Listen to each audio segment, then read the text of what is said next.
Recent tensions between the United States and Canada have led to a shift in public perception. Many Canadians now view the U.S. as an enemy. Canadians have been booing the U.S. national anthem at hockey games.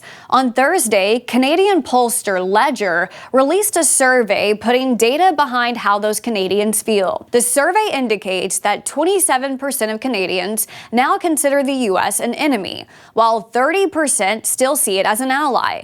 Another 27% view it as neutral, a shift attributed to recent tariff threats. The sentiment is even more stark when it comes to views on President Donald Trump. 74% of Canadians have an unfavorable view of President Trump, with only 13% viewing him favorably, according to this survey. Canadian conservatives are more likely to have a positive opinion of Trump compared to Liberal and New Democratic Party supporters. But the overall shift from ally to enemy comes as President Trump threatens tariffs on Canada. The first round of 25% tariffs is now delayed until March. However, on Wednesday, President Donald Trump announced he's adding global lumber to the list of widespread tariffs. I'm going to be announcing tariffs on cars and semiconductors and chips and pharmaceuticals, drugs and pharmaceuticals, and lumber probably, and some other things over the next month or sooner.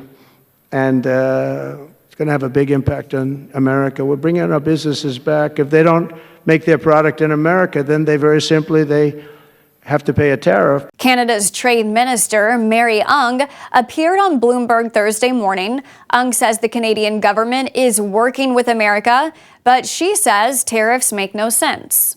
Adding a tariff just simply makes it more expensive for Americans.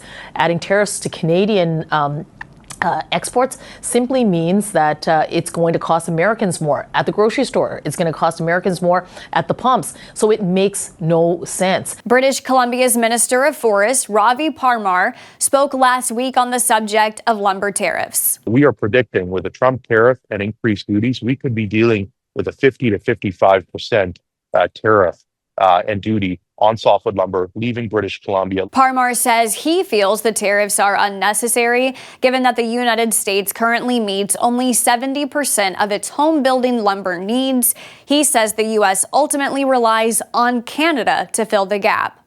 Trump told reporters on Monday certain tariffs will be gradual. The president says he wants to give companies time to move to the United States to create factories and plants to avoid all tariffs. For related stories on President Trump's tariff plans, search Tariff for this story and more on SAN.com.